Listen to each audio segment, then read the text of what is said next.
हमें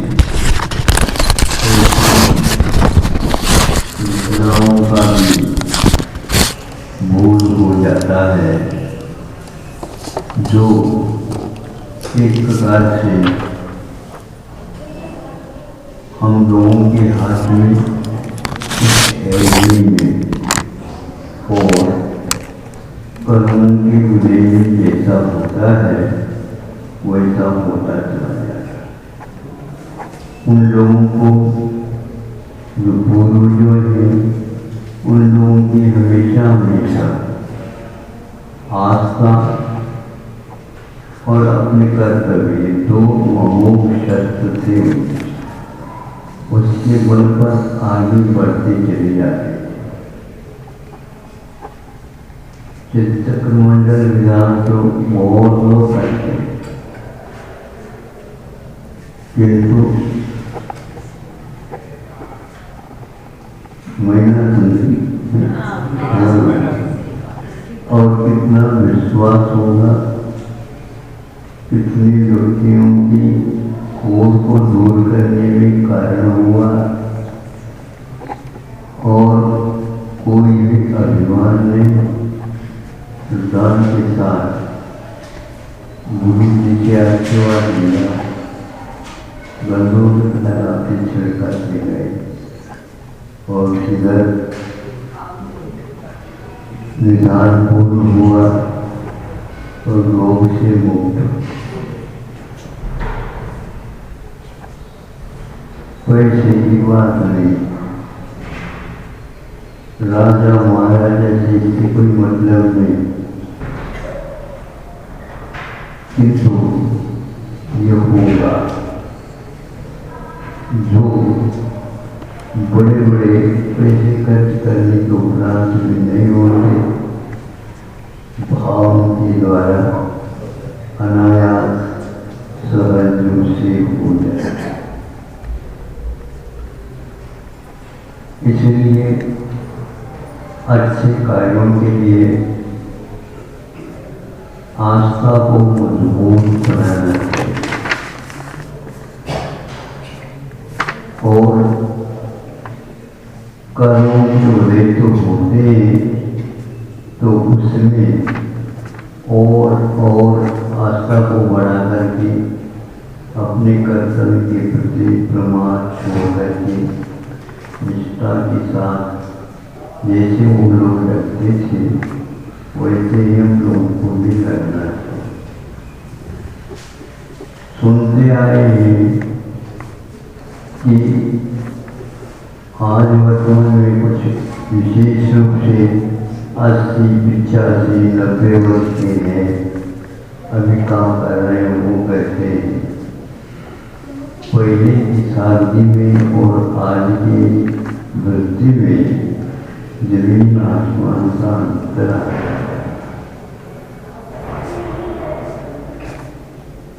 पहले भी कमाते थे, आज भी कमाते हैं, लेकिन उसमें वो पहली शुरुआत से ही सीमाएं बांध करके, सीमाएं कई प्रकार की होती हैं, इच्छाओं की सीमा भी होती है। इच्छाओं की सीमा, इच्छा परिणाम परिमाण माना, ईश्वर अपने व्यक्ति में श्रावाचार्य ने कहा, दुख है अपना आरोप आदि करता है, उसमें इच्छाओं की सीमा बना लेता है। इससे आगे कितना भी मिल भी जाए तो भी मैं उसको देखूंगा नहीं। ये बहुत बड़ी तपस्या है ये, जो त्याग किया नहीं लेकिन वह सीमा बना लेता है, उस सीमा के बाद नहीं जाऊंगा। तो इस प्रकार जब करते थे तब कहीं जाकर के अच्छे अच्छे कार्य हजारों वर्ष किए कर सके। आज भी उन स्थितियों को देख करके ऐसा लगता है कि हाँ ऐसा ही कार्य किया जाता। हाँ वे वैयक्तिक भी होते थे, राजा महाराजाओं के माध्यम से होते थे, शेषापनों के द्वारा भी होती है। आज कुछ प्रकार नहीं भी होता है तो समाज एकत्रित होकर के भी कार्य कर सकते हैं।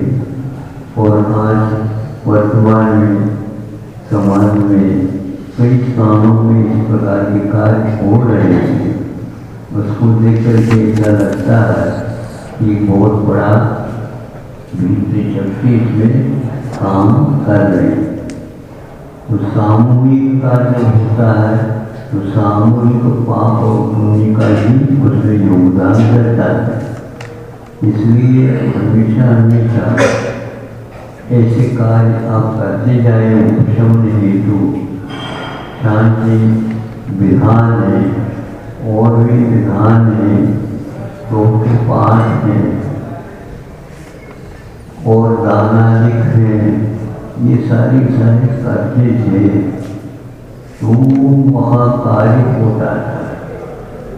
पहले सुनते कि बाबू भगवान के मुक्ति बने तो पहले से कहा जो इसमें से जो छेनी से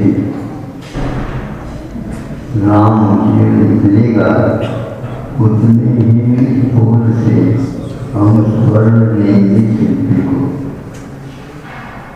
ऐसा जब संदर्भ होता तभी तो हजारों वर्ष की निभावनी करे।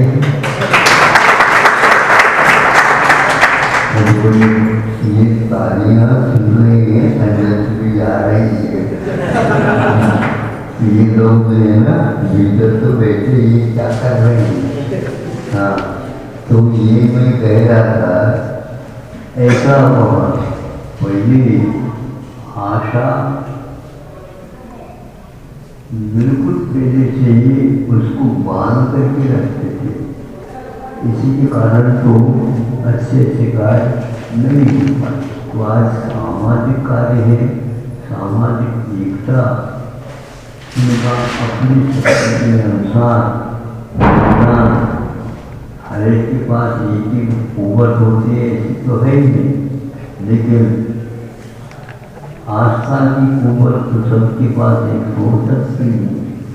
तो सबको एक बना करके यदि आप काम करेंगे कभी भी असफलता नहीं होगी।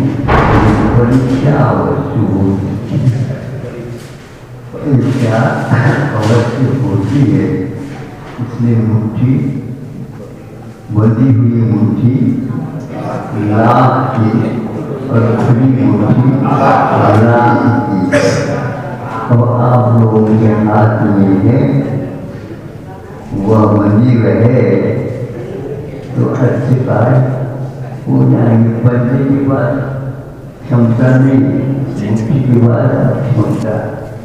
मुट्ठी मानते ही अपने आप ही क्षमता ऊर्जा आ जाती है। इसलिए सभी प्रकार के व्यक्तियों को जोड़ करके ऐसे कार्य करने से बड़े बड़े कार्य हो सकते हैं। बड़े बाबा का काम भी हो रहा है, धीरे धीरे हो रहा है, लेकिन हो रहा है। और उसके लिए आप लोगों का योगदान पहुंच रहा है, पहुंच रहा कहीं न कहीं से पहुंचता है और वो चल रहा है। इसी प्रकार आगे भी चले और आगे आप लोगों की भावना भी बढ़ती जाए। इतना अवश्य है अपनी परीक्षा अच्छे कार्य में जो तन मन धन लगता है तो समझ लेना वह कई गुणों को लेकर के आगे आएगा सामने। अभी नहीं आएगा, लेकिन एक एक बीज भी खसखस के दाने के बराबर बीज रहता है, लेकिन समय पर होने से वो वट का वृक्ष के बराबर बड़ा हो जाता है। कितने लाख करोड़ गुना हो गया, कितने गुना इसकी क्षमता है। इसी प्रकार आप लोगों को अपनी इच्छा के ऊपर नियंत्रण रखते हुए बल की कोशिश अपना जो उत्पादन हुआ है वो धार्मिक अनुष्ठानों में लगता जाए ताकि आगे की पीढ़ी को भी धर्म साधन करने का अवसर प्राप्त हो सके। इन्हीं भावों के साथ